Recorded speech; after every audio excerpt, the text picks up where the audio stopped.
Right, we're live. Hello, welcome to some Derps Talk About Games. I'm your co-host, Mango. And I am your co-host, Buddy. And today we're going to talk a little bit about Deadlock. But before we do that, I do want to tell the folks at home what it is we do on this podcast. Well, on this podcast, we like to talk about games, and this is like a very classic. This is like I like to think of our episodes as having like these genres, right? One of them is what's going on in WoW, right? One of them is like esoteric musings on tabletop stuff. You know, some of the movie episodes are just what are we complaining about in like the MCU or whatever. This is the classic archetype of Buddy and Mango sit down with a new game, play like a couple hours of it, and then give thoughts on new game that probably aren't like very representative because we haven't invested 40 hours into like the latest, whatever it is, kind of games as a service, live service model sort of game that requires this huge time investment in order to really pay off. But hey, it's the world we live in. Okay. Yeah, I mean, I have actually invested a fair amount of time into it, so maybe I've got some more Yeah, so how many insights. matches do you think total you've played? Um, Probably close to 30 at this point. I think.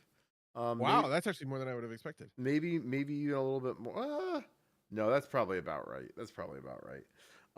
Have you been playing with like Monic or just solo queuing? Like, So most of it has been solo queuing, and I am getting to that point where it's kind of like, well, do I really want to play this solo queue, especially if there's like no quality control on the match, right? So people at home that don't know, Deadlock is the new Valve game that they dropped out of alpha right around when Concord was falling apart. Some people conspiratorially say as a way to like put the nail in the coffin. That sounds weird to me, but never in a million years is that real. yeah. Um, uh, but it is essentially a combination. It's like a third-person shooter, but very lane focused. It's like a combination of I would say Overwatch and League of Legends, or if you're being Valve centric, Team Fortress 2 and Defense of the Ancients 2, um, uh, which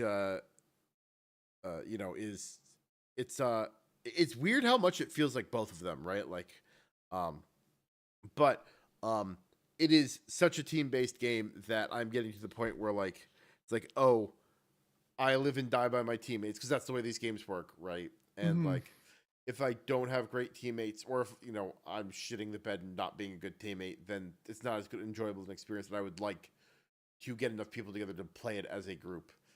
I But also was thinking about this last yeah, night. I played a little bit of solo queue last night, and just the amount of coordination that you can kind of like muster by getting a crew together, and having just like a bunch of people who are aligned onto sort of the same kind of goals is real. That's like a real thing. I think I want out of Deadlock, and I think I want to give it a, I don't know, the ye old college try to get a 6-person team. That's what it is. It's six yeah, people, six. right? Yeah, Okay. it's two duo lanes and two single lanes.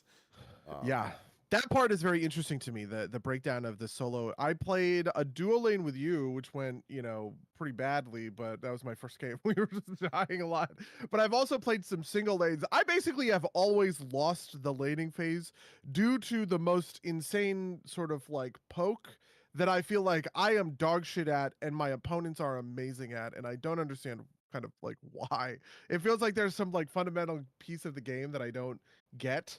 But really, at the end of the day, what I really think it is, people are just better at shooters than me. I think I'm no, just bad at shooters. this is the interesting thing. Having, like I said, played a fair amount, is like the people who are shooter players tend to be better at the poking, but they tend to play too aggressive. They don't like farm enough. Whereas like the MOBA players tend to be worse at the poking thing, or they tend to be better at kind of like the MOBA fundamentals. Like, you have a relatively high health pool as compared, like, in FPS terms, yours like very high time to kill, right? You will not kill somebody with a clip from your gun, at least not early on. Um, Yeah. it's more like a MOBA in that you're trading shots and whatnot. Um, but that requires obviously that those kind of first person, third person shooter aiming skills to like get those off. Um, Hmm. and there's also just kind of like some characters just like mismatched in the lane. Right, like anybody with a shotgun versus like one of the two sniper characters. Obviously gonna Yeah, be at I a was disadvantage. against the sniper in one game, which was pretty brutal. That sniper owned the shit out of me. And then in the other game, I was against, I think who's like the ghost girl with maybe like a machine gun or something. Ghost girl with a machine I gun. think she has the A Lady ability Geist? fixation. No. That's so Mm, fixation is Blaze. Late. Blaze. Okay. She's I guess she looks kind of like a ghost. She's like a pyro. Like she does the Reaper ult type thing. Like her ult Okay. is Yes. Yeah. Her. Yeah. yeah 100%. Those were my two games solo laning. Was one against not Lady Geist. What's the name of Haze. the Haze? Yeah. Yeah. So the ghost sniper lady who can fly. Oh, Um. that is not no. That's Haze. Haze is the spinny one. Um, I forget what I forget. It's like Agatha or something like that. Her backstory. She was like a witch in the Salem or not a witch. She was killed in the Salem witch trials, right? Like you How could, much you know about the lore of this game? The aesthetic is very like cool and interesting, and I'm like into it. But I like the lore. I have not dug into at all. there is not a ton. I have not like watched any YouTube videos by somebody who cared too much, but like I read all the backstories on like the hero pages, and like Mhm. if you listen to the voice lines, that happen, they give you a little hints, right? Like, what I've gathered is essentially like, um, maybe like 20-ish years ago, it feels like in the world, magic comes back into the world. Like so, like the warden story is that he is from a long line of um people whose job it was to keep the patrons from coming into the world, right? I think like the narrative is like they're two patrons fighting each other and you need to like summon them or something, but like I don't know how well the story coheres. I don't know what it's going to look like when the game actually releases, right? Because, like, obviously, if you're fighting for one of the patrons, but the Warden's family is built to keep, or it's like from a long line of people built, trained to keep the patrons from coming into the world. His parents were like late enough in the game that like his parents and his grandparents are kind of like, it's not a real thing, right? Like, this is like a thing that like our grandparents talked about. It was probably tall tales, right? But then it comes into the world and they train the warden from birth to be a warden again. Um, Okay. and there's like everybody has a little weird little story, right? Like the guy that does the black hole thing, he was a scientist who like there was a terror of reality in like Central Park. Like the game canonically takes place in New York City. Like the Okay. map is somewhere in New York, supposed to be. But there's terror reality in Central Park. He investigates, he gets sucked through, and he gets turned into like a neutron star or something. Paradox is actually the name of the organization that every member takes the moniker of, and they're like thieves. They're like heist, like big heist thieves type things, right? Uh, uh, uh, Mo and Krill like run like or like tunnel rats. There's no explanation to why one of them is a mole person, and one of them is like, like a little guy, right? Like there's no explanation for what that is. It's just like they run the tunnels underneath that like the people that get used by the criminal elements. But if you like don't pay, if you don't respect the tunnels, the tunnel rats, then Mo and Krill come and beat you up or something, right? Like Okay. yeah. Listen. Fair enough. I guess. Yeah. Yeah, no, and it, like I really love the aesthetic stuff of that. So that's it's like I really like this. I'm going to go read through it. I've told you this before, but just from like a hero perspective, one of my favorite ones is like everybody has these like long detailed bios, right? So, Yamato's her bio is in Japanese. I had to go like look it up for somebody to translate it. Like That's awesome. yeah, That's actually so cool. and then Jake, like everybody has like these long detailed bios. Jacob Lashes just says Jacob Lashes is an asshole. That's like all it says. and his voice lines are great for it too.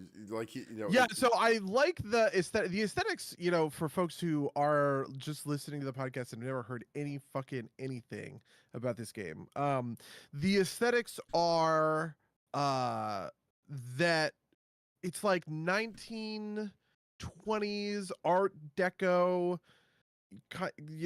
like kind of vibe. It definitely has sort of this feeling of like steampunk in there because there's like these sort of like robots like Bebop, and I don't know, is Seven a robot? no, so Seven was a guy who like broke the rules about like who like there's like rules around like who can do occult stuff, and he was put Okay. on death row. And when he was in the electric chair, he did something, and he became what he is now. That's why his outfit's kind of like a jail prison uniform. And he like murdered everybody that like was trying to like that was like part of the execution squad. Cool. Yeah, That makes sense because his ultimate is just like him convulsing as it swaps between his model and like a skeleton. You know that like effect where it's like, because you're so electrified, it just shows your whole skeleton kind of thing. And I love that so much. yeah, but yes, no, you're right. It's got this kind of it's got this like um Roaring Twenties vibe, I guess is the best way to put it, right? Like interwar period Yeah. type stuff. Yep. Mm.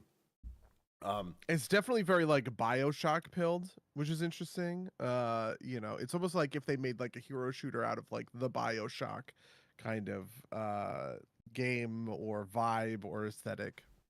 Yeah, no, yeah, no, that makes sense. Yeah, that's a good way to put it. Um, but yeah, but let's talk about the gameplay, I guess. How do you feel about about the gameplay at first blush, since you're closer to it than I am? I've already got like some too deep thoughts about like, and you're like, oh, this person's cheap, right? Like type stuff. Maybe not quite that, It's but interesting. I am at a I feel like I am under balance in like a discussion. Like I don't even have the wherewithal to have a discussion on what heroes are balanced, what heroes are fair or unfair. It follows a lot of rules that I would say kind of got codified with League of Legends, right? League of Legends kind of introduced the idea of counterplay to a lot of these things, where it's like, good game design has you able to affect kind of the world around you. Great game design has you able to affect the world around you, including your opponent's skills, right? So you can dodge skill shots, you can, time out sort of abilities. One of the famous sort of things in League of Legends is the idea that like a skill shot is always more powerful than like a direct thing. Right? If I have a move that says I deal damage to the enemy hero, and if I have a skill shot that says I deal damage to the first thing I hit, the skill shot deals way more damage because there's this like mischance, right.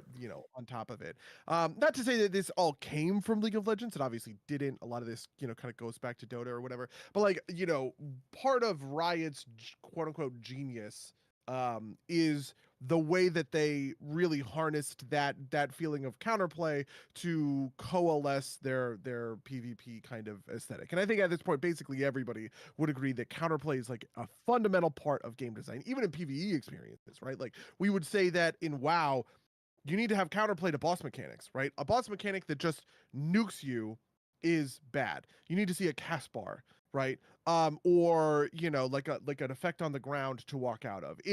In Molten Core, Ragnaros spawns pits of fire underneath the feet of players, and they need to move out of it before it kills them.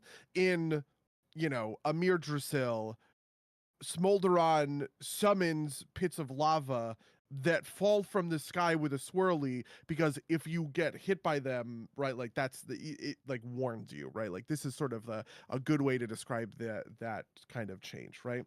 It feels like everything in Deadlock follows that general design philosophy. So even stuff that I would think to be pretty good or powerful. So for instance, Seven has sort of this stun ability. The stun, it is very short range, and it has a timer. So you hit somebody with it and they know they're hit with it, and they have this opportunity to run away or to use some sort of escape move, right?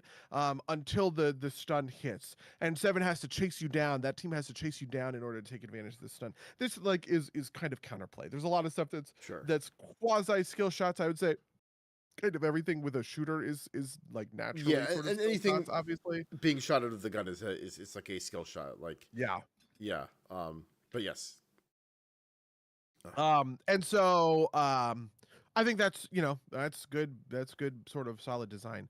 The thing that I think is pretty interesting about some of the mechanics is how crunchy they are for this sort of space. One of the things I was thinking about is sort of I almost want to like suggest kind of like an elegance curve.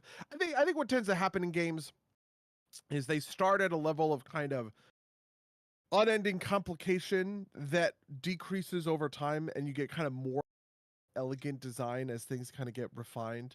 I was thinking about this in regards to one of the things in WoW that they recently implemented in Dragonflight. When you're doing the leveling questing, you can't die. So if you're a new player and you're in over your head, you'll just heal the full at 0 HP, which I think has a story element, right? Like I think there's something about like, oh, you're in a Mirdrasil and a Mirdrasil will sort of like save you from whatever, right? But like that is like that's like a completely different sort of design framework compared to sort of like classic, right? Where like death was this much more impactful, right? Or even worse, something like EverQuest, right? Like think about like not only are you dying, you're losing experience. Every death, takes off a chunk of your experience, and you have to go to do a corpse run to get to your body in order to loot all of your stuff, and that's not easy. Like that's actually like pretty, that's actually kind of like pretty hard. And in my mind, this is kind of like we started this place of complication, and we kind of come sort of down. And on the opposite end of this curve, you have kind of what I would call the like, um, I don't know, depth curve or something like that, right? Which is that like as you get an established player base, you have to do the opposite, right? You have to ramp kind of complication and complexity in order to keep up with players who are getting more and more advanced and understanding more and more shit. So the opposite version of this for WoW is like, yeah, new players to WoW today have a much less punishing death mechanic, and the game is much more about just kind of like, yeah, vibing and feeling the story. But rotations in WoW now are way more refined. In order to play at the highest level, you have to be really, really, really, really good. And so this is kind of, it almost makes like a supply and demand graph, I would almost kind of say, right? And the idea is that as a player is kind of crossing over from being a new player to somebody who's experienced, they're kind of hopping from to that graph to kind of like the other. And man, why the fuck am I talking about graphs on a podcast? You guys can't even see my little hand motions I'm making. I'm making a bunch of hand motions. Watch the YouTube video. Okay. In Deadlock, the game is so much more complicated right off the jump than I expected for a MOBA to be, right?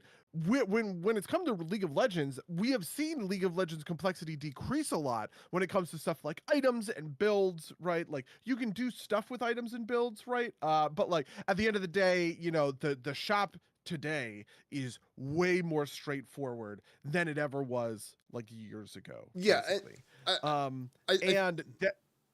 I just want to say, I think part of that is that like it's not that the shop is less complex necessarily. It's that it's easier to jump in because League now has the tools to make it easy. Like you don't have to like look at a list of raw items and pick your items out, right? Like all those items are there for the most part. It's just that some of them, it's just they're displayed to you in a way that if you don't know what you're doing, you can just kind of like take the basics and go with it and not have to, very early on. I've been playing MOBA since Dota 1, right? Like early on, it's kind of like, well, there's like 7 different, because it was a mod built on top of Warcraft 3, right? Like there's 7 different shops and you have to click on them individually.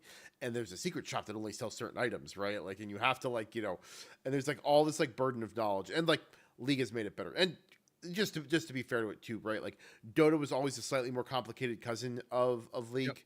Yep. But anyway, you were saying you were. Yeah, so I was really surprised at sort of the complexity of the shop. I looked at the shop for the first time. I was like, right, But the thing that they did that's really interesting and really clever, okay, because this happens naturally over, like over whatever. If I were to play a game of League of Legends, God fucking forbid, if I were to load League of Legends onto my computer and play a game of League of Legends, what I would do is I would go to op.gg and I would like look at, or like champion.gg, and I would like look at top performing builds for different like, diamond plus players, and what are they playing? I'm gonna do that, like that kind of thing, right? Well, what they did for Deadlock is they just brought that right into the game, right? And they created sort of a public forum for builds. You can browse public builds, you can set favorites for public builds to just kind of like auto load, and people can put little comments on them too, where you can say this item is core, get this as soon as you can. If you're getting poked out of lane by this, if you're getting whatever by that, right? Like all of these kind of things. And that is a feature that I believe has been long in Dota, and I believe it is core in League of Legends now as well, right? Like, I don't know if you remember, it was like blitz.gg or whatever. Like, there was like an overlay program that some third party made to like do that for you in League. But I'm pretty sure it is in League now. Not that I have played League in a number of years either. But. Yeah, not that either of us have soiled ourselves, okay, with such a god awful game. But yeah, no. I was actually a thing to me too that was super interesting to me is that I guess like the most recent thing I have played being League, which has like 6 item slots and very few active items. There are a ton of activated items in this game, there are 12 item slots, or 12 expandable to 16 when you complete certain objective item slots in this game. Yeah, I think part of it is that items are less completion oriented. I actually really like the item design. I want to talk about this a little bit. Okay. In League of Legends, the power of items is such that you basically want to complete every item you start building as soon as possible, right? So, at least for, in the period when I was playing, this could have changed in the last, I don't know, how many, 5 years or something. Honestly, even more than that. I didn't even play seriously like a couple of years ago. In the old version of League of Legends, right, if you started building towards an Infinity Edge, you finished your Infinity Edge. That was the important thing, right? If Infinity Edge is what you're going for, like, don't fuck around. Don't stop halfway through and buy another mid-tier item. Just buy your Infinity Edge, because the idea is that once it's a 3.8k gold item. Once you got to 3.8k gold for your character, you ought to have the power of this completed item, and you can start picking up the intermediate pieces in between, essentially, right? The nature of all of League's items kind of like building into one another, right? Kind of meant that at every buy you had something to get, which was kind of good.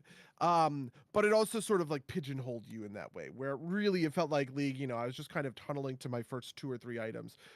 Maybe I would break out of it a little bit, or I would do something like boots, like level 1 boots before I get level 2 boots. That's a pretty common thing, right? People kind of stay on level 1 boots for quite a while in League, like that kind of thing. But generally speaking, right, like you are just like sitting there completing your items.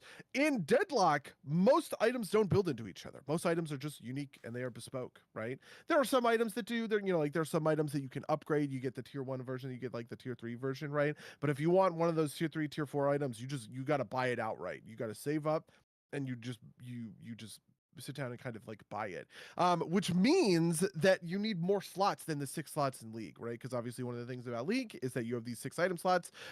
If you are buying individual pieces of too many items without completing them, you're just clogging up your inventory with no available slot to do things, right?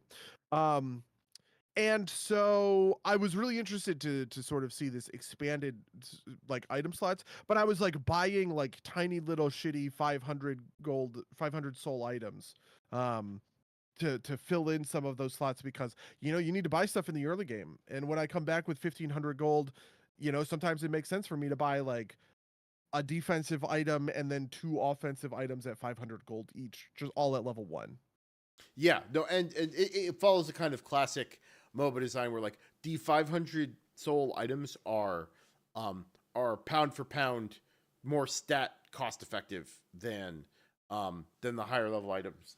But obviously you can't just fill your inventory. I think the expanding slot thing is also really interesting. There are 4 slots that are flexible. There are, you have 12 slots to start, 4 for each category. There are yellow slots, which are roughly for weapon damage, green slots, which are roughly for survivability, and purple slots, which are roughly for magic.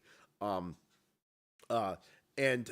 can only get 4 of each type, but then you can unlock 4 more that can be of any type, and they are they're for destroying all of the first outer turrets. I think they're called guardians, destroying 2 walkers, destroying 1 shrine, and I forget what the last one is. Maybe it's destroying all the walkers. The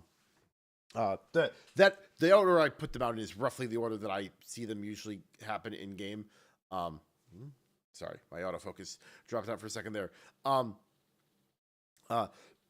But I also like how they've simplified a bunch of stuff along kind of these lines, right? Like you said, the recipes are not complex. There's like a couple of items that have 2 upgrades. Most of them have 0, and of the upgradable ones, most of them have 1, right? Mm-hmm. What else was I gonna say? Oh, the rough effects of items are viewable by category. Something that I think is a little hidden that I don't know if you have picked up on is every item has like a base stat that is part of the category and level it's at. Like every 500 soul green item gives you some amount of health, and every 500 and then every 1250 soul green item gives you a larger value of that. And I like that there's like set tiers. It's 500, 1250, 3K, and 6200. For the upgradable items, it does not include their pre-buy items, but that's like the only complexity you get in it. And things are simpler mechanically in a way that like would often go over players of traditional MOBA's heads, right? Like when you have a like bullet damage increases the bullets that you shoot out of the gun, right? Like spirit damage, which is like the magic damage, that's like all of your abilities, right? Like it's not like in League where like, you know, certain things scale with attack damage and certain things scale with ability power, right? Everything can hit the towers, right? Like it's not like, you know, this is the thing. This is like a thing that tripped me up, right? Like it is funny how complexities of games you're used to can trip you up in new games, right? Like for the first couple games I played, I didn't fire anything on the towers. Everybody knows that abilities don't affect towers. It's like all your abilities affect towers. This is like in Hearthstone for a very long time. Like it took me a while to internalize that the only things that are spells are like, you know, spells, those, right? yeah, like minions are not spells. yeah, because it spells, you know, like, you know, mage has a counter spell trap. I'm like, oh, this is great, and it like didn't counter a minion. I'm like, wait, what? I was like, oh, they're not spells in Hearthstone. They're only spells in Magic, right? Like, but like that level of simplification makes it easier to jump into, I think, for new players. But on top of that, there are like there's a what I will call a good learning curve, right? Like there are advanced things that I am getting better at. Like, do you know how to dash jump? There is like, so when you dash, you're for a half second, your stamina bar will turn blue, and if you jump during that window, you will leap further. It's a dash jump. There's an item that makes it only cost 1 bar instead of 2. If you did them independently, it would cost because a double jump is 1 and a dash is 1. But that's an advanced technique. One thing I'm not good at, but like is the next thing for me to work on if I keep playing this game, is sliding.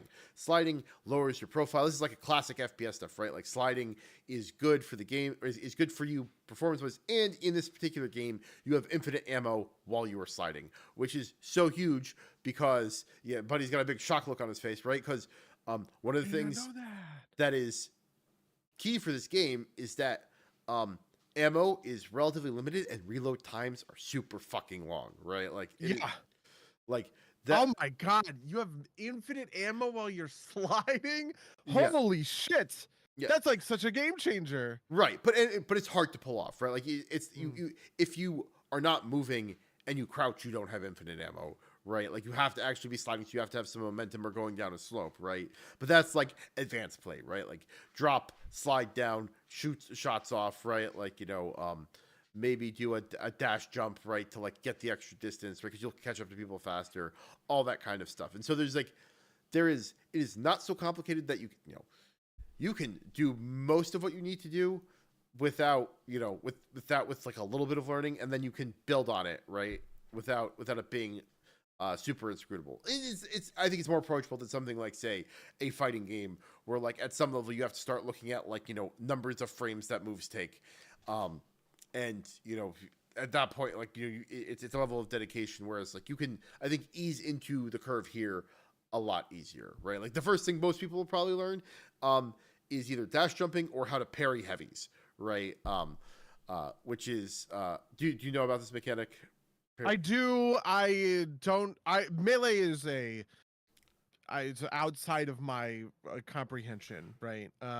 You know, for reference, there are quick melee attacks, and then you can do like a charged melee attack. And every character can do this, right? They can do like a quick melee punch and this like charged heavy attack kind of thing. And if you do a charged heavy attack, you can also parry somebody, and parrying them stuns them or something. I have seen it happen to you once in one of my games. Yeah. So if you hit parry and you get hit with a charged melee, you will the person who you did the charged melee will be stunned. This is actually like one of the early guides I watched online was like Abrams is like the big melee character, is like in laning phase, throw heavies at people and see if they try and parry you. If they can't parry you, it's free, right? Like that, you know, like that kind of thing, right? Like, oh my god. but but like stuff like that, right? Like it is very easy to understand, right? Like you hit this button, you do a lot of you do some damage, right? Like you hit Blaze or Hayes's ult, and you do a bunch of damage in a circle. Easy to understand, right? Counterplay is you get there's like a return fire item. I think it used to be more powerful. I think it used to make you immune to bullet damage. But like you get return fire and you hit it and it will fire back at her. It's like, oh yes, very good, right? Like this is how you counterplay, or like you buy knockdown to stun people out of things. This is just to wind back to your thing about the itemization. There is so much available functionality on items that's like this is going to be like this. I can already see like people yelling at people for like not buying. This is like the equivalent of not buying wards, right? Like there aren't wards, but there's like oh, there's a 7. Somebody really needs to buy knockdown to just like arbitrarily send him out of the sky when he's in the middle of his ult, right? Like yeah. It's like, well, somebody needs to do that. It's like, oh, I'm not the support, like that. I can already see that happening, right? Like, but like the fact that that's all available on items, I think is super cool because it means that you're never like, it feels hard to lose the game in champ select, if that makes sense. Yeah, and there really doesn't seem to be. I mean, obviously, it's sort of alpha right now. It doesn't feel like I've ever been countered in a way. I mean,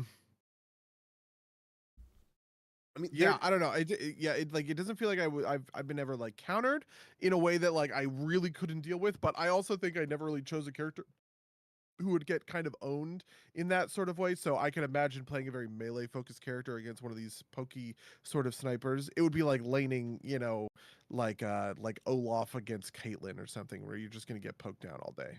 Yeah, no, and it's more doable because it's like a 3D space, right? Like, Yeah. Even if again, I can't remember the sniper girl's name. She jumps up in the air. You can like get under the bridge and make it hard for her to shoot you, right? Yep. Or you blow that piece of junk out of the sky, Yeah, right? You just shoot her. Like that was the thing that I learned about. I was like, oh wait, like I guess it gives her better sightline on me, but it also just like keeps her steady, and I can just shoot the shit out of her, basically. Yeah. Yeah. As long as you don't have like one of the shotgun characters, then yeah, you can just kind of like pour rounds into her, right? Like, yeah, that's exactly true. Yeah. It is interesting that there's no aim down sights. There's no ADS. It is all reticle, except for I saw that the sniper character does have an ability, like her ultimate gives her ADS. Yeah. How do you feel about any and all of that? I mean, so for every character except for Shiv, right click still kind of like zooms you in, right? And it's kind of like an ADS. Although it isn't the same, isn't like a Call of Duty style ADS. But I think it kind of like fits with like what they're going for, right? Like the hybrid model of the game. I think part of this is just that like, people forget, but like always being like, needing to ADS to like make a shot is like a very Call of Duty thing. But that's just dominated the FPS space for so much that it's kind of like pulled things around that way.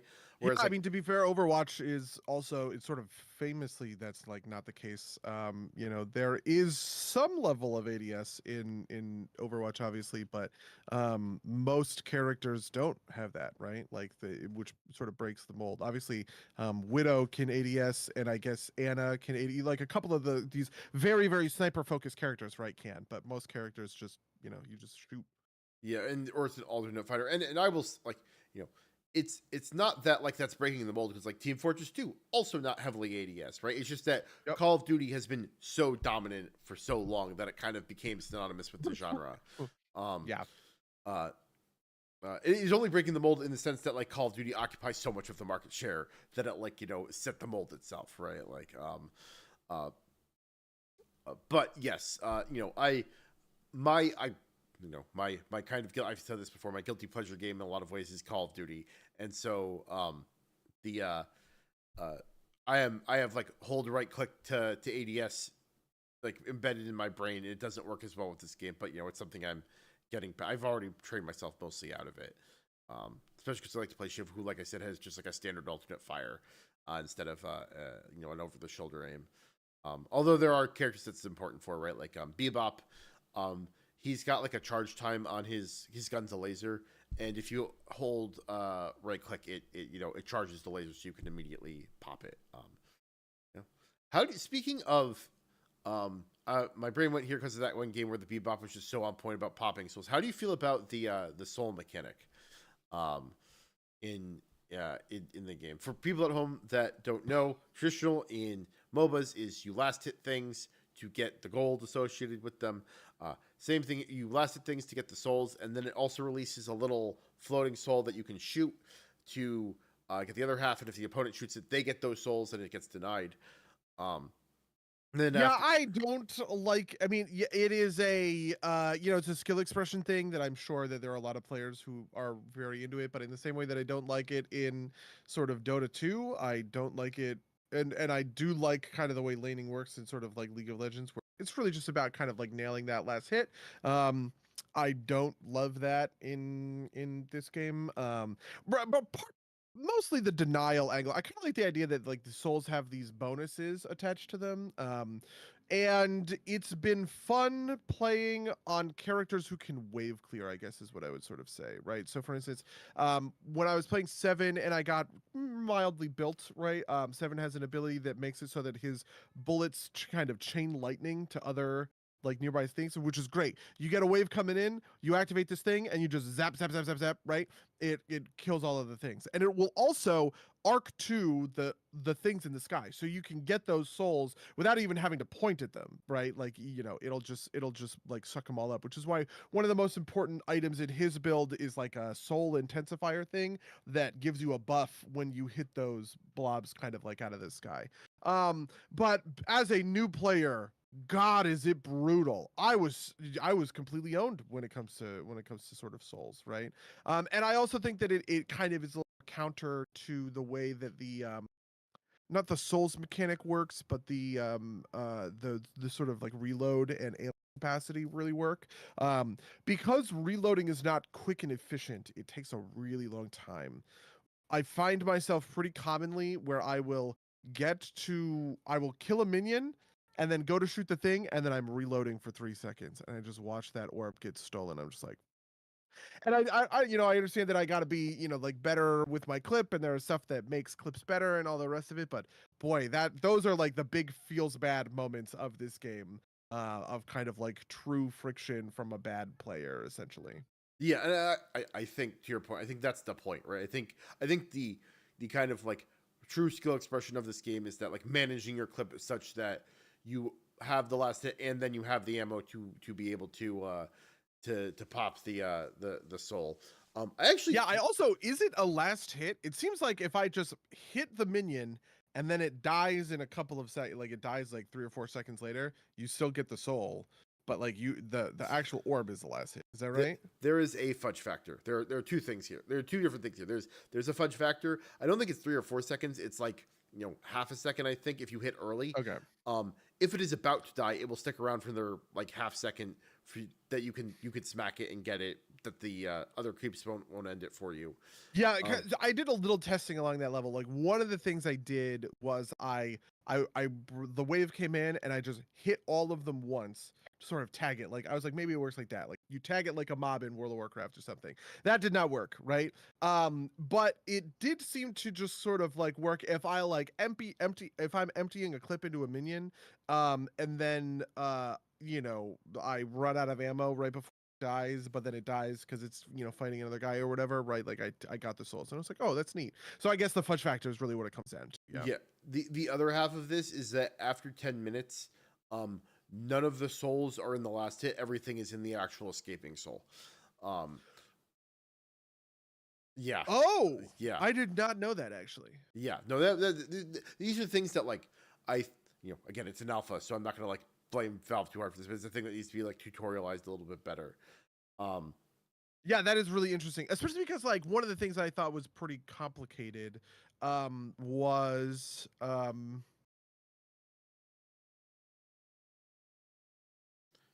that's really interesting. Kind of like the laning pushing. You have a real sense in something like League for when you have minions going out and they're like pushing, and like you can build big minion waves that are going to soak a lot of turret hits and stuff like that. That stuff is much less just kind of obvious on its face. Yeah. And I think it's partially because you're in the space rather than you're isometric. When you're isometric, you can really kind of like see the flow of combat on that almost RTS level, right? When you're in the thick of it, it's just kind of like harder to sense like, do I have a big minion wave? Do I have a small minion wave? Right? You kind of get a little bit from the mini map. You can kind of see on the mini map when you have like kind of like blob or whatever, but it's not like, I don't know. The mechanics of actually dealing with kind of these minion are a little arcane. But one of the things that's very satisfying in the is you show up to a big minion wave and you kill everything, but you don't have to get all the souls, right? Because they just pop naturally. If nobody denies you the soul goes to you, right? Yeah. So like just doing that kind of thing feels really good. In the same way that like blowing up a minion wave and seeing like plus 26 gold for each like individual kill feels good. Yeah. No.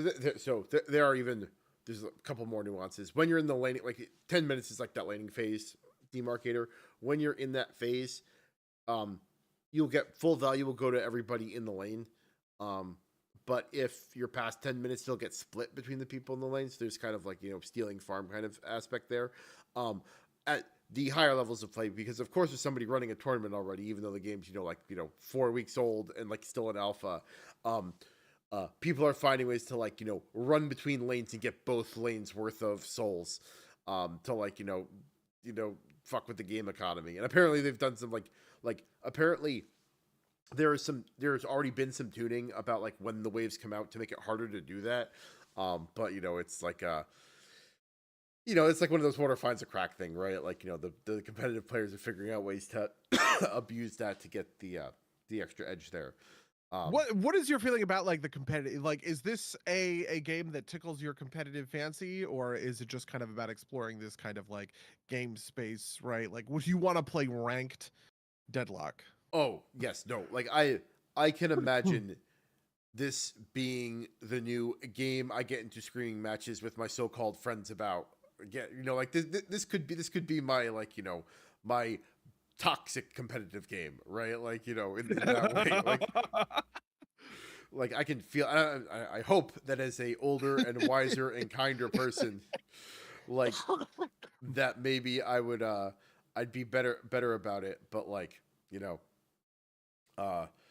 it's it's one of those things where like I can feel the rage. I can feel like especially because it's got like voice comms, right? It's like I can feel the desire, right? Like I could feel the just flame somebody. What are you doing? There's a team fight in blue, right? Like something like that, right? Yeah. No, just kind of like, well, I initiated and you were all there and you all walked away, right? Like I've had that thought in my mind several times. It's like, well, you know what?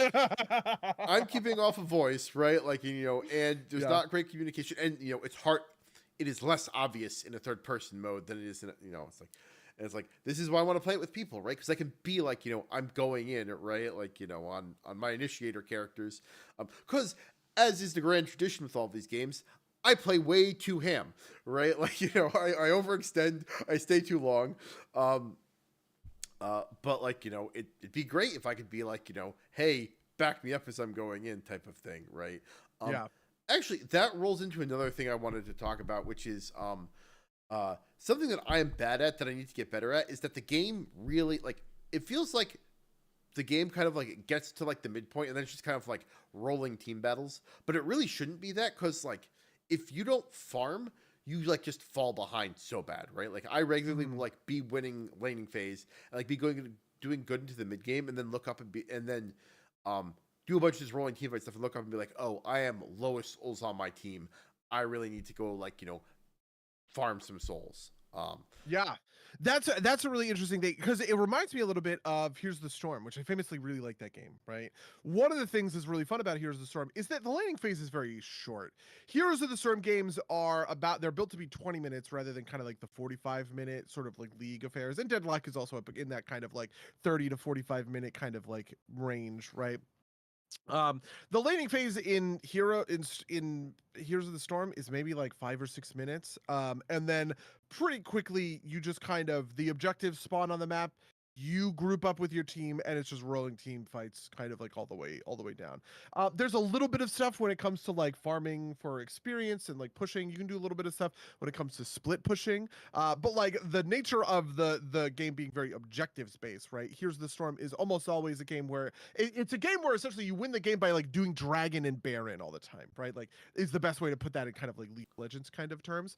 The value of laning and the value pushing and the value of like driving something all the way in is actually quite low compared to its its kind of competitor in League.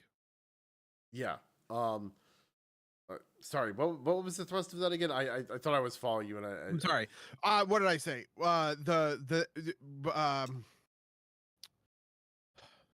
Rolling team fights. The nature of farming is kind of interesting because I do think that the game wants to be rolling team fights. I think that is what it sort of ends up with, but like it has that extra component of you have to keep farming waves and you can't just let like turrets eating waves is really bad for you in this, which is also something that's true of League of Legends, right? You always want somebody to get into get into a wave to like eat a bunch of sort of turrets. Yeah, Lou says laning is XP only. In Here's the Storm, like you have to have somebody in a lane in order to soak up the XP, but as long as you're close enough to a minion when it dies, you get that, right? So the laning phase is just like shorter and less less important. And if there's like a big wave of minions, right, like you might send somebody to just soak a bunch of XP or something kind of like along those lines. But the nature of like the rolling fights is a it's this weird in between. In League, you have explosive team fights every once in a while that tend to be about things, right? And otherwise have a lot of disparate kind of ganking, and like the laning phase is like 20 minutes in League of Legends, right? In Deadlock, the laning phase is pretty short also. It's about 10 minutes, we would maybe say, which probably I would bet like as a percentage of the overall kind of time played resembles what it is at in HOTS. It wants you to go to you group up with your team and start fighting and having these big fights, it feels like, right? But at the same time, it kind of has these old League rules when it comes to pushing, and there's a lot of split pushing value that you can get in Deadlock, which is something that's a little bit different. There's a little bit of split pushing, but like one of the things about Here's the Storm, the maps are very small in comparison. Deadlock, that map is gigantic. Getting from the top to the bottom of the map takes a while, right? Getting from the left to the right side of the map takes forever, right? And it's just like there's you have to be very careful with your placements, kind of thing. Yeah. Although there are teleporters that you can use. There are like shortcuts, but yeah. Actually, that's and it's kind of like that XP thing is like it, or the thing about like farming lanes is like doubled on itself because it's not enough to be there, right? Like souls are both currency and experience, and so if you're like if the lane crashes into a tower and the tower kills it, and you're not there to actually like do the last hit part, it's all gone, right? Like you don't even get like in League sometimes you'll get behind on gold, but you'll at least be like caught up in experience, right? Like it's only like you're only half down. Here you're like down on both counts. It is it can be a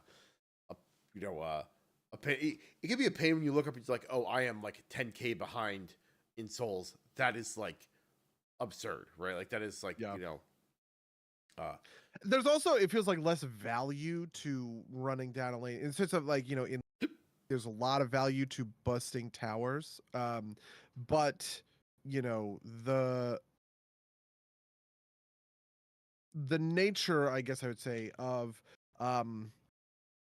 busting a guardian or getting to a walker, like the value is more abstract than that compared to just like getting a raw big fat gold advantage by adding a ton of golden experience to your team by like taking down your tower early or something like that. With the guardians, it has a lot more to do with unlocking these flex slots, which is something that only pays off way later, right? And the value of the souls is sort of so amorphous that I didn't really feel like taking towers gave me like a huge boost in terms of overall gold on my enemy team. It was like somebody farms one wave and they catch up. Do you know what I mean? Yeah, I mean, although there is lot of value locked in that first wave. I think it's just harder to it's less legible, right? Like that, and the running the soul jar is like the other big one, right? Like that's kind of like the closest thing to a dragon in this game, which is like, you know, you have to run this jar from one side to the other, and it gives your whole team a bunch of souls, and the person who runs it gets an extra skill point. It's but it's like it is it feels hard to not track it. You just don't feel those numbers as much, although I think the numbers are there, right? It's a weird feeling because it's like maybe just because I haven't played the game enough to internalize this, but it's like, oh, I know when a tower goes down in League, I get 200 gold, right? Like when a guardian goes down, I know I get some amount of souls, but I don't know how much it is off the top of my head. And it's also variable because it releases a bunch of its own souls that can be denied by the enemy team, type of deal. So it's just kind of like more amorphous and less legible to me. And that's probably true. Maybe it's even more valuable, but I just don't feel it because like I am deeper into League than I ever was. Deadlock, obviously. Yeah. It also feels like one of those things where it's like, I feel like when I'm playing Deadlock, and again, maybe this will come with experience, is that like every once in a while I look down into the left and I see, I'm like, oh, that's how many souls I have. Whereas like I feel like I pretty much always knew how much gold I had in League, because like the itemization, I guess, was like that core.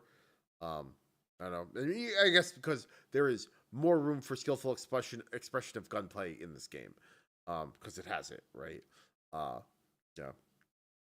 Speaking of skillful expression, how do you feel about like there being effectively no limiting resource but cooldowns on things? Where there's no mana in this game. How do you feel about how? Oh, I have thought about that. The cooldowns are insane. They're huge, right? Which is something that I actually found pretty kind of compelling about it in a way. There's like a little bit of CDR in terms of like items and stuff like that, but it really typifies the way that mana plays an important role in League of Legends and not in Deadlock Hots. Yeah, not in Deadlock. There's mana also in HOTS. Mana is also a little bit different in HOTS. Like you will sometimes get mana start, but it's mostly just about like not letting people poke, kind of like not letting people kind of like poke infinitely. So yeah, I do think I actually probably want to say that it's bad. I actually kind of feel like there should be ammo and there should be some level of kind of mana. Ammo would be like the really like spicy one, right? Really, the thing that I think I would want out of HOTS when it comes to this stuff is just like a limiting resource to like shooting and kind of firing.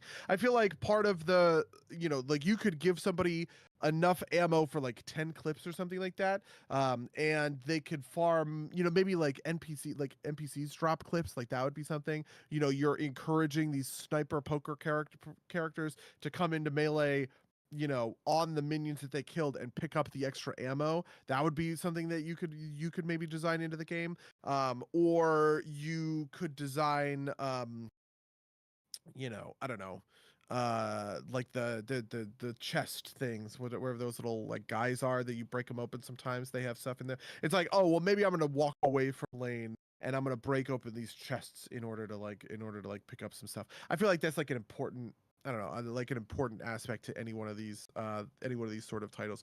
But it just made me very sort of it was like a 40-second cooldown. It's like a 40-second cooldown to stun somebody on 7. And it's like that's like an ultimate, but it felt like everybody had these huge cooldowns to all of their abilities basically. Yeah, and I think almost every ability has like a tier of upgrade that like turns that down pretty massively. Like like the 2-star upgrade on like is like minus 20 seconds of cooldowns. Like holy fuck, right? Like I think that is an attempt to kind of like pace the game, right? Like in the laning phase, you can't just spam your abilities, right? Like, or you can't spam all your abilities. Like that's done. You want to hold on to it for a play, right? Like whereas like later in the game, you can just kind of throw, like they're coming up more rapidly, and so it's more kind of like dynamic and more hasty. I think it keeps the abilities for like that is to your point, right? Like since you have unlimited ammo and unlimited, ability casts, the cooldown is the thing that's the gating function there. Um, yeah, I think ammo would be too harsh. I think you always need a basic attack. But I could see like there's some abilities that have charges, that I think work pretty well. Like there's an item that will give you extra charges, although you can't. It is another very player friendly thing. You cannot buy the charges item on a character without an ability with charges on it, which is cool. Yeah. Yeah, I like quite a lot of this stuff on the itemization level when it comes to some of this. For instance, one of the items that I really like is, like that you can imbue certain abilities with a thing, with an item. So you're basically giving an extra active component to your items. One of them is you instantly reload your gun. You just put that on something with a pretty reasonable cooldown. And it's like, okay, well, when I drop a turret, I reload my gun. So I'm shooting, turret, shooting, like that kind of thing. And I think that there are some aspects of it, and this is really what I would be, like leaning into in a way. In the same way that like you could buy the health right to heal yourself from like the poke or whatever, you could buy yourself kind of like an ammo thing. And the ammo thing kind of like gets you, I don't know, kind of gets you back into the swing of it. How do you feel about like bullet shield? Do you ever buy bullet shield, spirit shield? Do you do that stuff? I rarely ever buy something for that effect, right? Like I have not quite got my head around it. I regularly buy bullet armor and spirit armor, but those are like, percent reductions of incoming damage. Um, uh, but the bullet shield and spirit shield is an interesting mechanic, but I don't know that I actually like ever internalize it, right? Like, um, I tend to shy away from the items that are like, oh, you get like a bonus if you have one of these shields, right? Because like I just like they just like don't click in my mind, and you get depleted pretty quick, and they come back relatively slowly. So I They don't. do come back super slow. It's like 45 seconds or something when you fully deplete the shield to like regenerate, which takes forever. Yeah, Yeah. yeah. Do you have thoughts on it?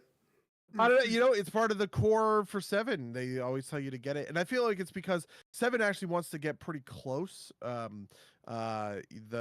stun is a big part of his gameplay, and you got to get really into melee in order to make the stun sort of happen.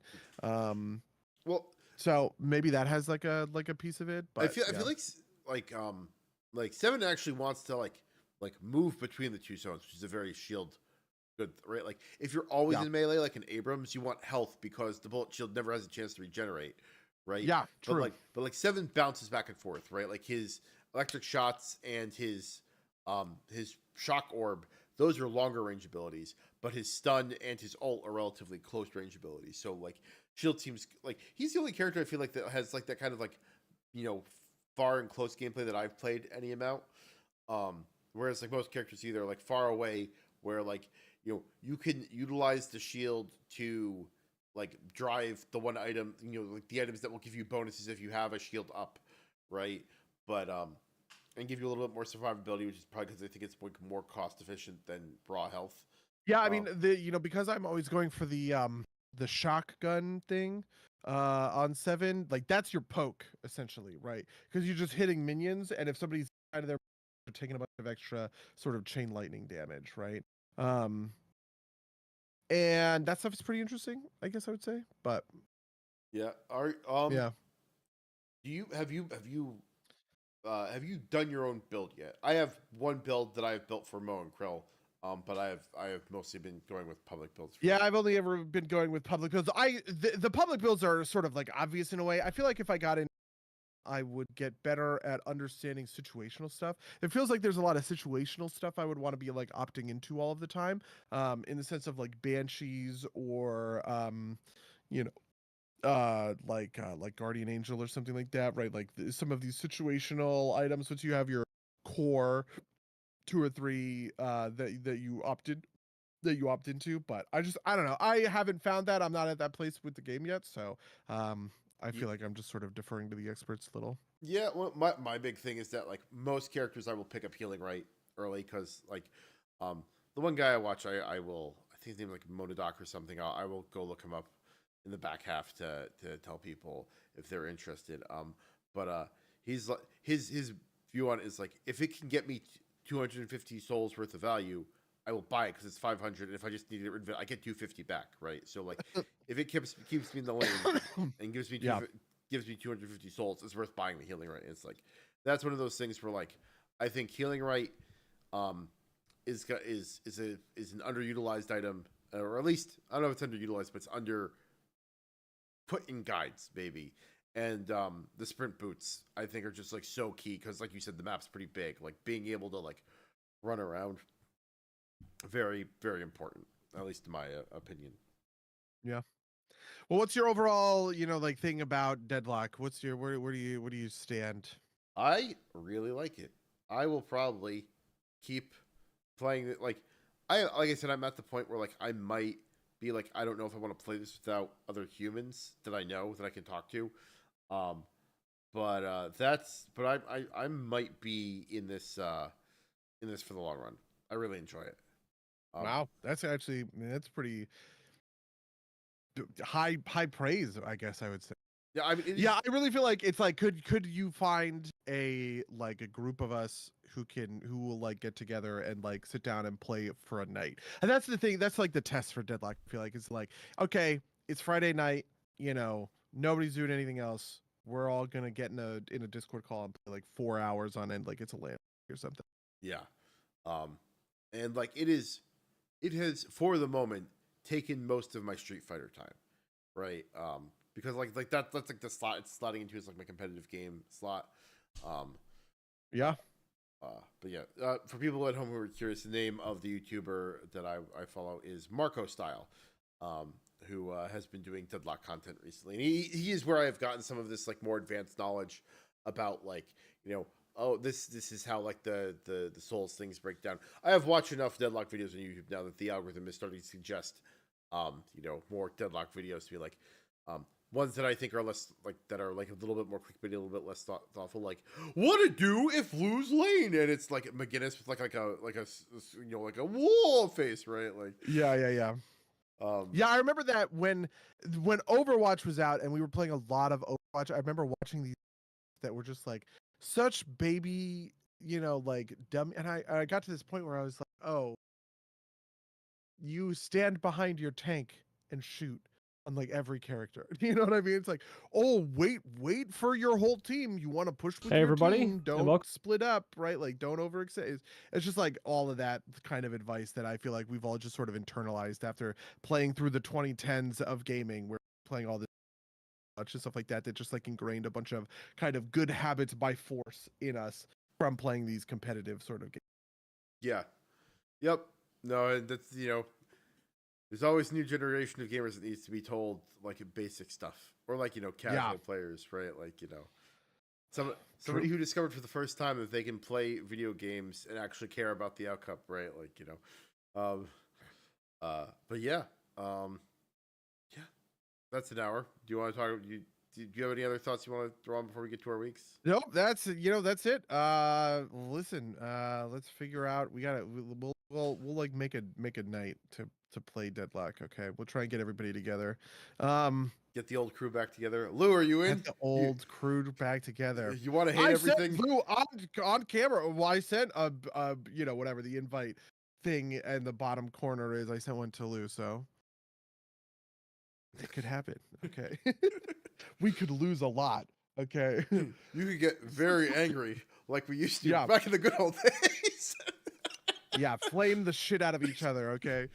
It'll make us want to play League of Legends again. Yeah, I mean this week I have played so much World of Warcraft this week. It feels like all my free time has been to playing the war, the war within. The mythics are open. This is the first week the mythics are open. And so it's just kind of like me and my crew, we did so many of these. I would answer, but I'm playing League of Legends. Wow, brutal. What a self-report on that one. Okay. Yeah, so I've been doing, keys with kind of my like regular keys crew, which is fun and frustrating, and we're learning and we're dying a lot. It's just like a lot of that, right? Trying to put stuff together and figure out what it means to, like learn a whole new set of dungeons with a whole new set of sort of uh bosses and abilities and capabilities, and when are you doing big pulls and what are you doing. One of the things that has been magical about this process is the Shadowlands dungeons are back, and I love them. I spent so long running these Shadowlands dungeons that I'm actually pretty excited for them to be back in the rotation, right? Necrotic Wake and Mists of Tyrannus Scythe have come back. They're not even my favorite ones, right? Like my favorite Shadowlands, Sanguine Depths and Theater of Pain, right? Like there were just these two dungeons that were just a lot of fun to kind of go in and go through. They've made a lot of changes to both of those dungeons, probably quite a few that I would consider to be bad. I would maybe say, but I understand why the decisions that they've made have been made. Um, which we can maybe talk about, I guess. You know what? Yeah, we will talk about it. Okay, here we go. So here's the main change. Okay. There are spells in WoW that NPCs cast that have a cooldown. Okay. So let's say I'm in a dungeon and a guy is casting. So Siege of Borealis is like this. In Siege of Borealis, there are these wave shapers, and the wave shapers cast an ability called Watertight Shell.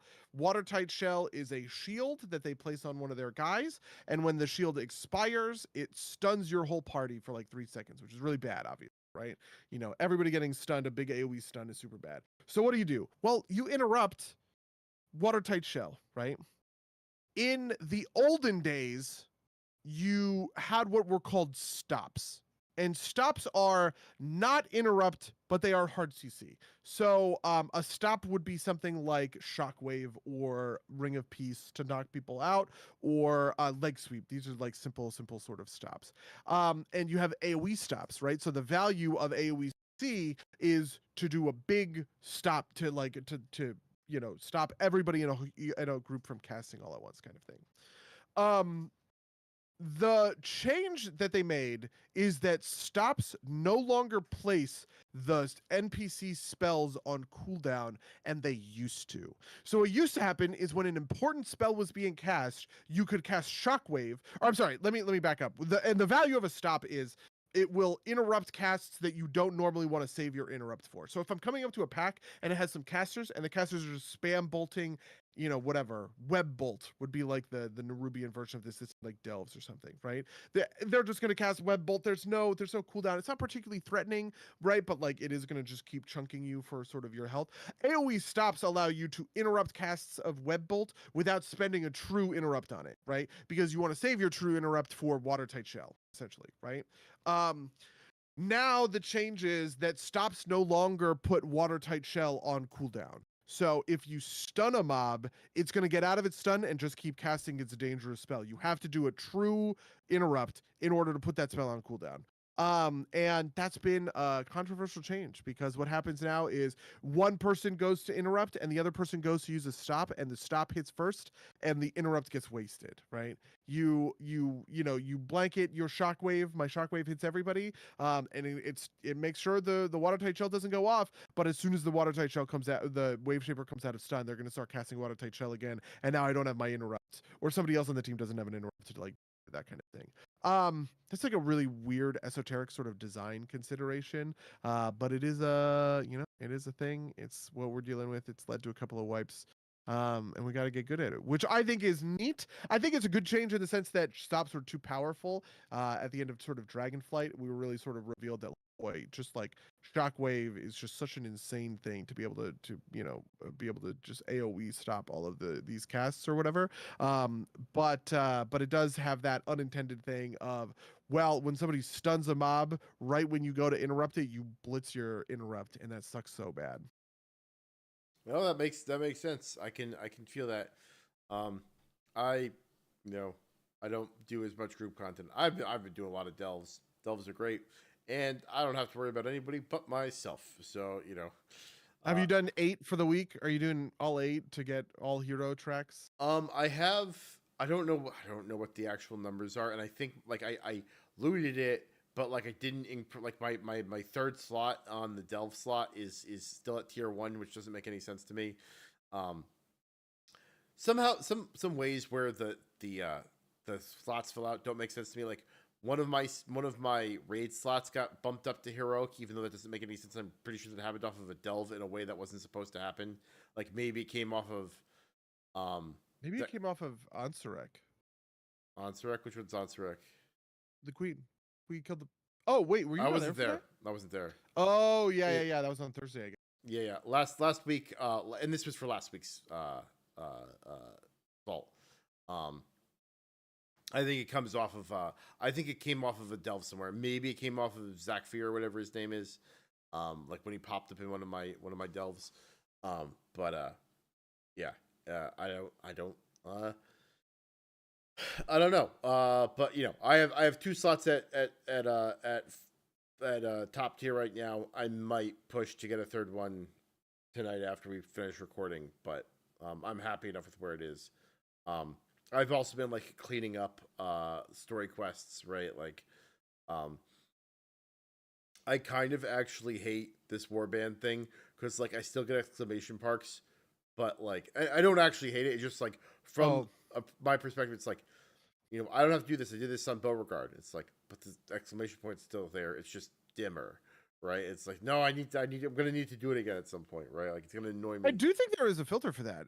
I think one of the filters is warband completed quest, but the problem is it doesn't. There are some quests that I want to complete again on my. You know what I mean? Like the Delver's Call quest. I completed all of those. I actually did a very fun thing while leveling is Gonder, and I brought him to I just went and I did each delve. I just boop boop boop boop boop all the way down the list, right?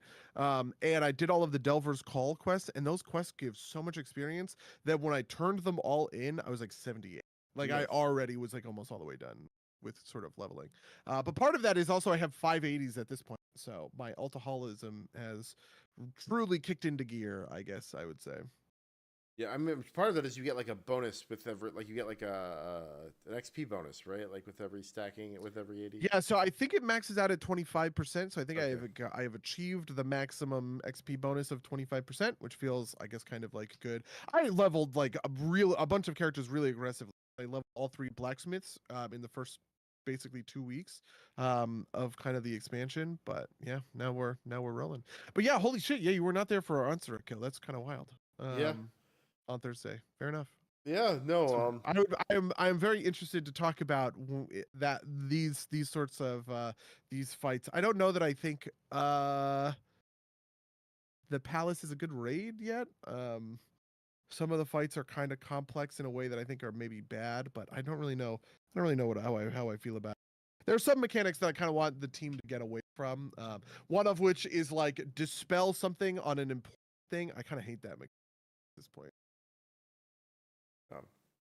So I can tell you why I wasn't at Answer, and that's because my lovely fiance, you know, I've been playing a bunch of D&D, and so she asked me like, can we have tonight for ourselves? It's like, okay, and we finished season 5 of Clone Wars, and it happened to coincide with the absolute worst arc. Like this might be the worst piece of Star Wars I have ever seen. Oh my god! Whoa! It is the D Squad arc. You could tell they thought it was going to be a thing because it has like a different color logo. It's blue, and the name of the fucking, you know, it's four mech droids, one you know, like pit droid, and this fucking little frog man named Meeber Gascon, which is like, he's like the meme character of all fucking meme characters, and he's the worst. I fucking hate this arc. I hate, like, it like burned so much goodwill of this series with me because it's like a kiddie arc, right? Like, you know, it's a kid show, right? Like, so I'm not gonna be too, but it's like, you know, it's like a goofy ass dumb arc, and Meeber Gascon is such like a fucking like, you know, terrible fucking character. Like it's just bad. You know, Wow. And R2D2 is part of it, right? yes, and art, but he's not like being sassy, right? Like he's just like kind of being like like a friendly like droid, right? Like he's like there are so many moments in this where I wanted him to just kind of like like knock Meeber Gascon over because Meeber Gas like the the joke is that like the explicit text joke is that like he's like this big and so he's on this mission because he fits in the head of one of the droids, right? Like he's like he is presented by Mace Windu as like a a commander that has been with us since what was the planet Attack of the Clones? Geonosis. He's been with us since Geonosis, and like over the course of these like 4 episodes, it's revealed that like he doesn't have any combat experience. He's like a combat analyst, but he's very full of himself, and he's doing this to get a promotion, and he was probably selected for this role solely because he is small enough to fit in the head of one of these droids, right? Like, and he's like, his arc is basically going from like being like droids are like worthless, that I am in command of, right? Like, like being like racist against droids to being like under appreciating them. Like that's his whole arc, right? Except because it's a serialized TV show, it kind of half resets every week, right? And the worst part is like it could have been 1 episode. The first episode wraps up nicely. I'm like, oh, and she's like, no, it's not over. And like, I think it's the single longest arc that there's been, right? Because it's like okay, 3 of them. There can't be more of these, right? There's a 4th one, and then there's a fucking 5th one, right? Like, this is some of the wildest shit I think I have ever seen. Yeah. In the Wikipedia. Like just like looking up the D Squad was a military squad that served the Galactic Republic during the Clone Wars. The squad consisted of 4 astromech droids, R2D2, QTKT. Okay, just and I looked at that and I saw it because I see the different in the picture it shows you a picture of the squad and I saw QTKT and I was like, oh my god, that's the pink one. That's absolutely the pink one, and it's a girl astromech droid named Cutie Katie. Okay. Oh my god. And then U9C4 and M5BZ. Yeah. And then WAC 47. Okay. WAC 47 is the pit droid who is like the the goofball like he's like worse than Jar Jar. And and the conclusion of this is that Meeber Gascon and the D Squad like keeps the if spoilers for Clone Wars, I guess keeps the droids from like a suicide bombing a strategy convention that like like that the Jedi had to be at, right? Like yeah, and and R2D2 almost like a couple of the droids end up sacrificing themselves. And there's one of the episodes is like they're trapped on this planet, and they find a clone who has amnesia, right? Because like they recognize that he's a clone because he's a fucking clone, right? And he's like basically been like they use the word slave, right? He's been like this diner, there's another fucking space diner, and the diner owner has like taken this clone with amnesia and made him like his like personal slave to like clean his restaurant, and they remind him of who he is and they get his gear back, and he sacrifices himself like blowing up a bunch of droids while the droids get on a shuttle. Or Meeber Gascon gets on the shuttle and flies away because the original thing is that they're going on this mission to get a encoding chip from a droid ship, right? Like this is like an Enigma machine style thing, except I know it's a kid's show, but the thing that constantly gets me with this is just like none of this like makes sense if you apply like a little bit of like rational military logic to any of these scenarios, right? Like it's just but I will say immediately after this is a very touching moment. It's where you know Death Watch, right? Mm-hmm. Yeah, Death Watch I think I'm pretty sure originates in the series, and you get Darth Maul basically teaming up with Death Watch and then dethroning the head of Death Watch, stealing the Darksaber, and then killing Obi-Wan's unrequited lover, right? Like it is a right, the princess, right? It's not the princess, it's Duchess. Duchess, Duchess Satine, yeah. Okay. Like he like it is for the goofy fucking D Squad arc to go to, you know, they capture Obi-Wan, right? And Maul has him standing there, right, in with Satine. And Maul says to him, I was never going to kill you. I just wanted to watch you suffer. And just like, runs Satine through with the Darksaber and like leaves him he's like, take him to prison to like wallow in his misery. It's just like, holy fuck, right? Like this is That's so real. Yeah. And it comes right after D Squad. Yeah. I do know about what makes the Darksaber special. Do you know? I don't know. Like it is not explained. Okay. It is shaped like a sword instead of being, you know, a cone, and it is like, you know, a void. If there is detail on it, it is not in the show. Okay, I do know about D Squad because or not D Squad, Death Watch, because of like the Mandalorian. All of this ties into the Mandalorian stuff. But yeah. Okay, I guess. Like watching this after watching the first season of The Mandalorian has big kind of like, you know how like when the prequels came out, were like, at least for me, I was like, I always thought the Clone Wars were like, you know, like the Empire's been around for like a long time. Yeah, but it was like that was like 20 years ago, right? Like with the prequels, it felt like that was like watching this after watching the first season of Mando. It's like, you know, Mandalore was a pacifist planet during the Clone Wars, right? Like that's what like the Death Watch is like a terrorist breakaway sect looking to restore Mandalore to its like warrior 4 days, or, you know, like forebear days, right? Like, yeah, that's the Satine's whole thing, is that she's like a super pacifist. Yeah. And yeah.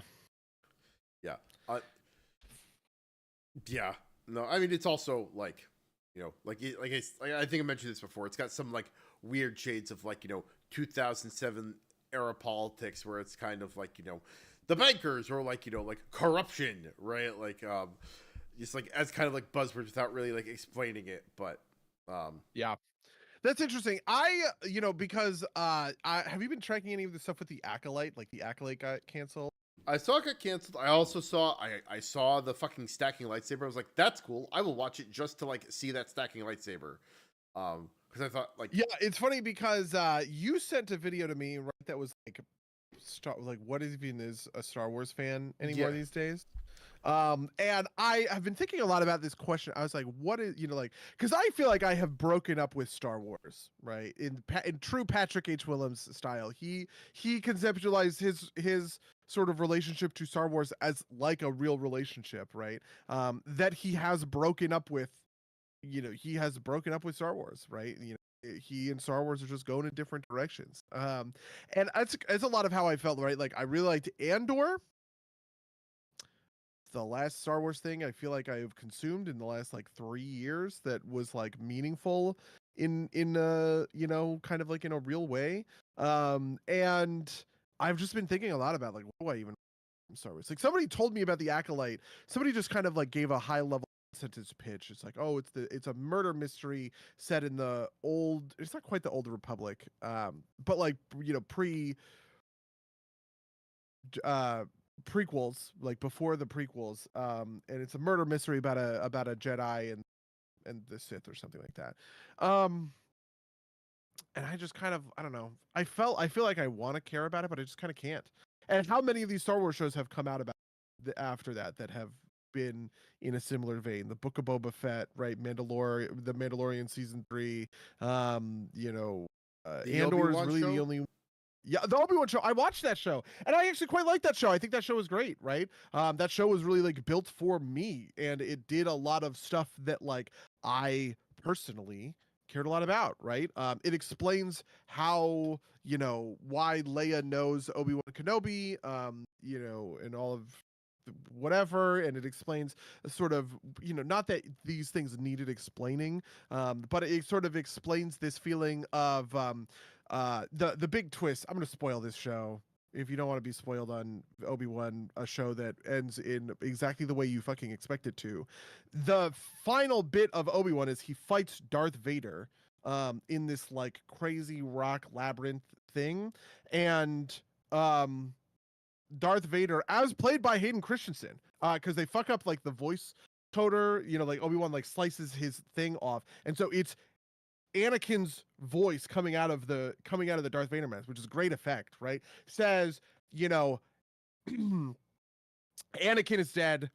I've killed him, right? The thing that Obi-Wan famously said to, like, lying to Luke, quote unquote, in A New Hope, right? Which is that Darth Vader killed Anakin's father, kind of thing. And it's like, this is like great. This is perfect. This is everything I wanted out of the Obi-Wan series.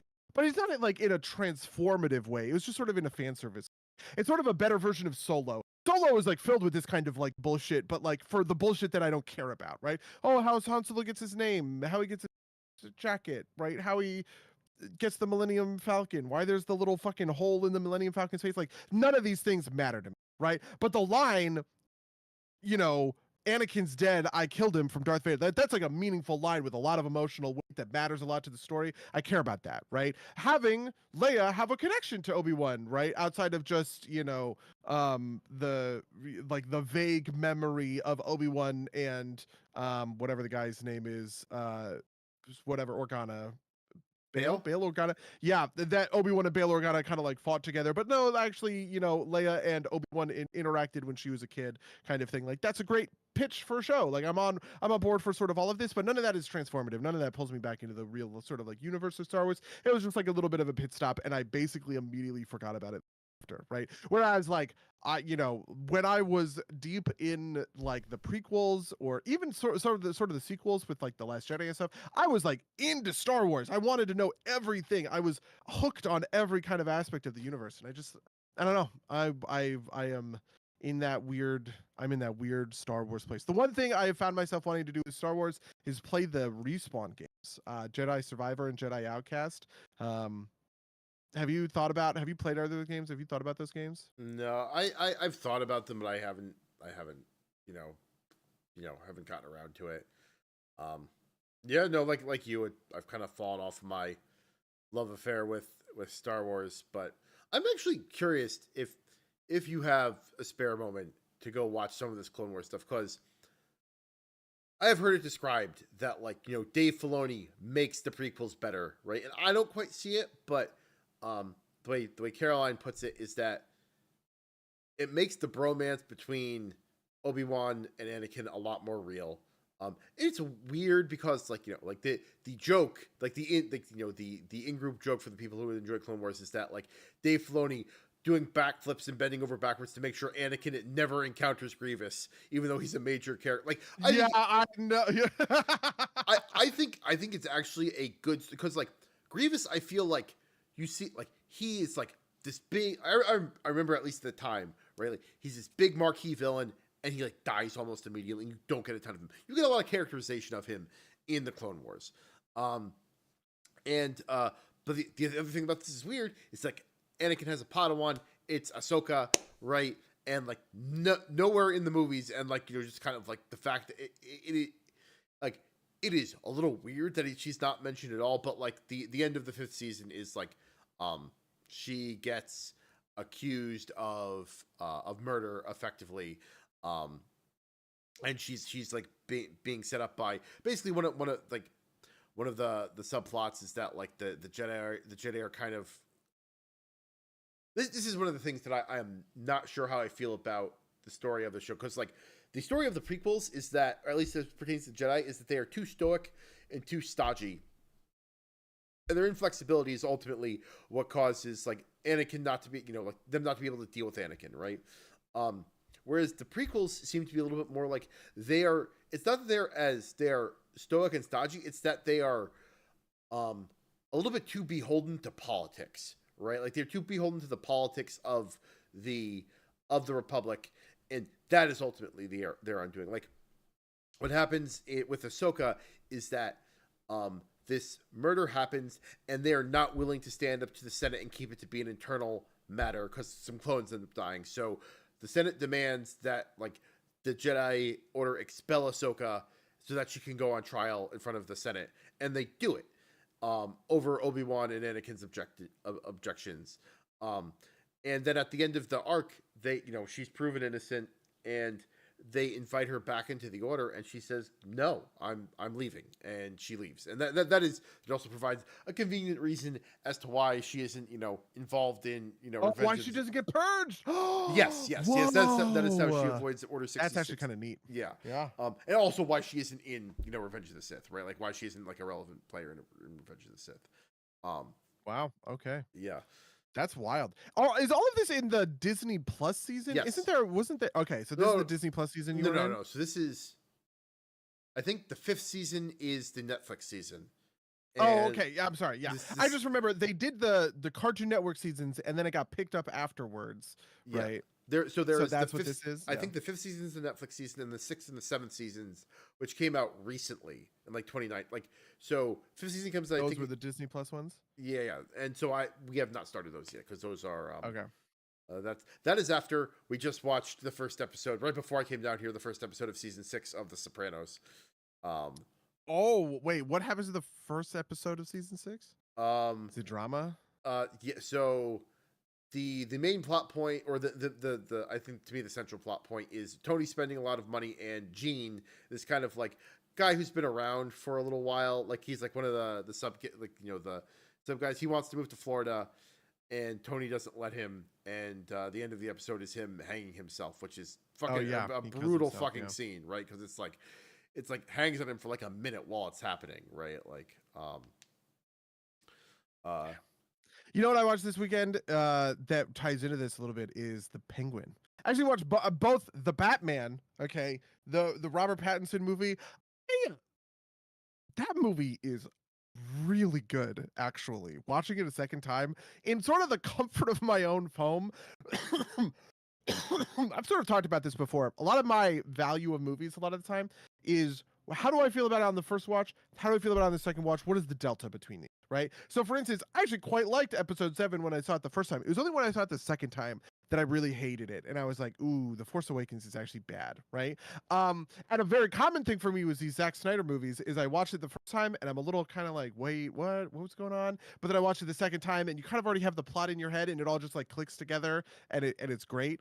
That happened to me with the Batman. I remember thinking of the Batman I remember liking the Batman fine enough, right? But I had said this thing of like, I feel like I have been eating steak all week and this is the best steak I've had all week, but I'm still just eating steak. I really just want pizza, right? And the pizza in my mind is the Bat Family stuff, right? Because this is the stuff that I feel like we haven't done yet, and I really want to see it. I want to see Batman and Robin, right? I want to see the interaction. Like this is wild to me. It's so core to Batman that stuff has like not been shown in a movie since 1998 or something like that. Like I don't even remember Batman came out a long time ago and under completely different circumstances, right? Like no one would say that those movies are representative of kind of like the Bat Family. But sort of removed a little bit more even from Zack Snyder's stuff and the DCEU and all of that kind of stuff. I love the Batman. What a good fucking movie. Like it is shot so well and there are so many little like tricks to it that are so good. Gotham is such a gross and like terrible place and it's so perfect, right? Like even in it's always overcast, okay, and it's always raining. It's just like it's so moody and atmospheric, and I just like love all of these different like aspects.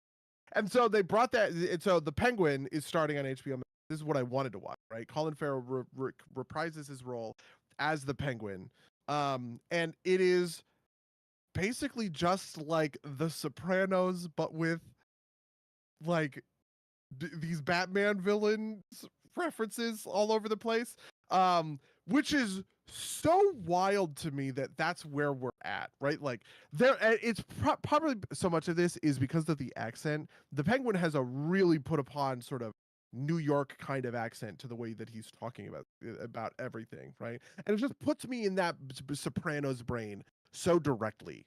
But all of the stuff that's happening is like mob family between the Falcones and the Maroni, and Oswald Cobblepot is he's a soldier in the Falcone family, and he's doing all this stuff, and it was really good. It was great. I heard this project described as Colin Farrell really wanted to do it. That was the reason this got made. Of all of the people from the Batman, he was the one that loved it the most and wanted to go the furthest with it, right? Um, and so he he just kills it. He has this incredible charisma, and it's wild that it's him underneath all of the gook, right? Because the Penguin has these scars, he has this big hook nose, right? He's obviously super fat. I'm pretty sure Colin Farrell is wearing a fat suit for it. And Yeah, I don't know. It's really good. Christina Milioti is in this. Christina Milioti was from Palm Springs, is like the thing that I like that she was in and was known for, I guess.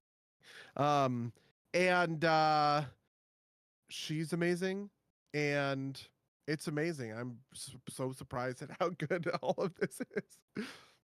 Yeah, well, maybe I'll check it out. Maybe that'll be my post Sopranos season of television.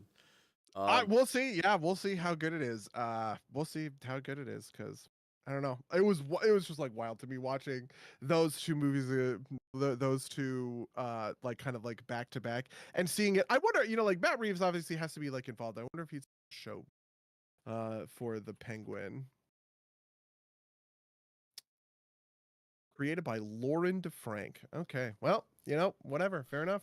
Speaking of Italian American stereotypes, I also watched a relevant movie this week. I watched it on Saturday. I finally sat down to watch My Cousin Vinny with my fiance because you've never seen My Cousin Vinny. No, I have, but I wanted. Okay. She hadn't, and it is okay. I've always described this as like this. She is from the South. I'm Italian American. Like this is our two cultures meeting, right? And so it had been a long time since I've watched My Cousin Vinny, and I was just surprised how much I remembered from it. But like it is a great movie. Apparently, it is according to lawyers one of the more accurate lawyer films, right? Like I think maybe some of the Joe Pesci's courtroom shenanigans are less realistic, but like the tolerance the judge would have for like him not knowing procedure, but like the actual procedure parts are apparently very realistic, and it's just a fun movie, and it is something that my fiance pointed out, that is like not everybody in the South is a moron, right? Like this is the kind of thing that happens, right? Like the judge and the prosecutor are, they're Southern gentlemen, and they're very like well spoken. They're very smart. The judge went to Yale, right? Like, and it's not like the Northerner, like the Northern's not like some slick guy. Like Joe Pesci's kind of in it. He's plucky and he's upstart, but like, but Vinny is like not. He's not a genius, right? Like he's a little bit rough around the edges. He doesn't know how to behave himself. It is. I want to challenge this a little bit. Do you know about the hookworm epidemic? Do you understand? Do you know about any of this? No. So the South, for a long time, was categorically, and I don't want to say dumber because I kind of like whatever, but sort of dumber than the North, and it's because of hookworm. So, okay, I'm sorry. The backstory to this, I've like learned about this. I did a deep dive on this a while ago. The backstory to this is somebody was talking about how the advent of shoes is actually one of the most important.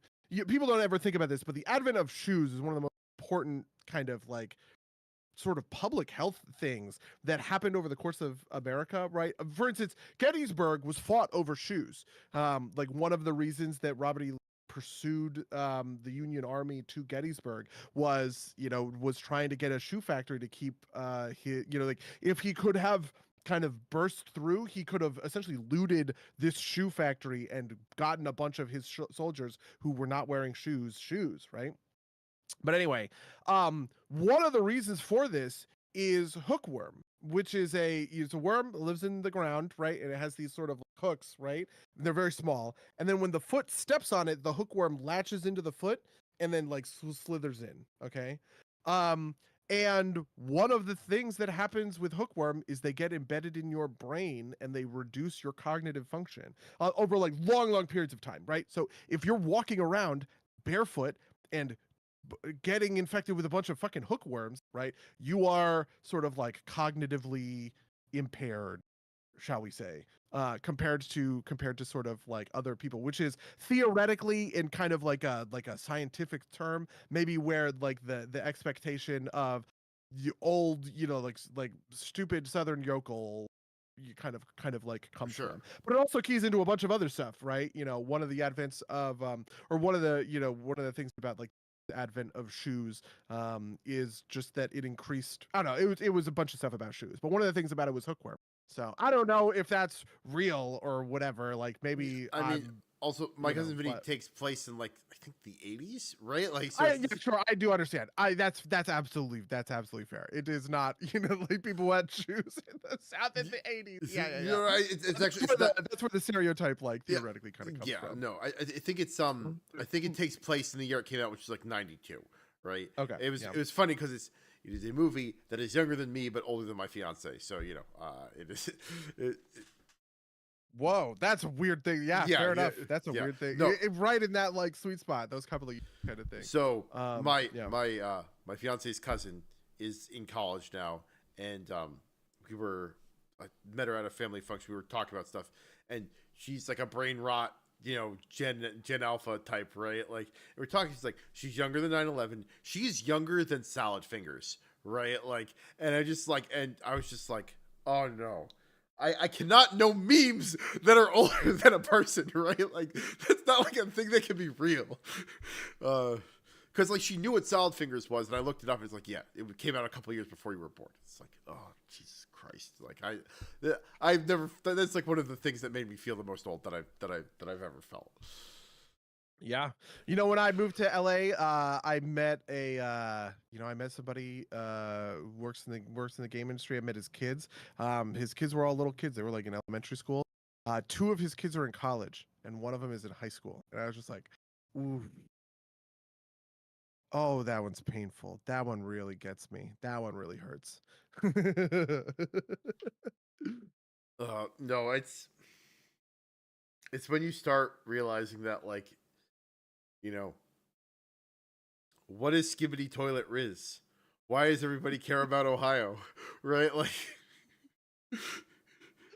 The funny, ContraPoints had a video about sort of like the problem with Gen Z, where sort of her thesis was that you guys are all overthinking this stupid bullshit, right? Like somebody was talking about, oh, Skibbity Toilet is funny because like Gen Z views the whole world as like, like a, Gen Z has this really poor outlook of the world. They think that the world is going to be destroyed by global warming and all this stuff. And so, we're all living in a toilet, and that's the toilet. And ContraPoints was like, no, it's a guy's head who comes out of the toilet and says a funny word. They're 9-year-olds. They're not that complex, right? But I was just like, that was a thing. Like beyond like knowing what the meme is, right? Like the thing that I saw is like, this is a funny animation made in Gary's mod. You had your versions of these, like the engineer going, yup, right? Like it's the exact same thing, right? Like it's literally the exact same technology, right? Like, oh my God. Wow. Yeah.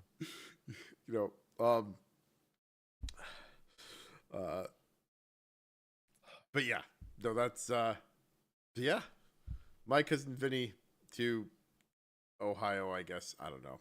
I don't. Yeah, fair enough. Listen, we're getting old. Okay, yeah. We're getting older. All right. Yeah. I guess that's it. Yeah. All right. Well, with that, if you'd like to email us about any things we talked about on this podcast, how about how old you're feeling? You can email us at derpsgames@gmail.com or podcast@derpsgames.com. You can follow us on twitch.tv/derpsgames or youtube.com/derpsgames for these go out live. Rate, review us on iTunes. All links will be down in the description. But do you have anything you're looking to promote? Next week, next Friday, is the big Akupara Games 8th anniversary live stream. It's a big, long marathon live stream. It's very cool. It's very fun. Everybody should come and hang out. It's the first time that Airframe Ultra is going to be, we're going to be showing off real gameplay of it. So that's going to be a big draw.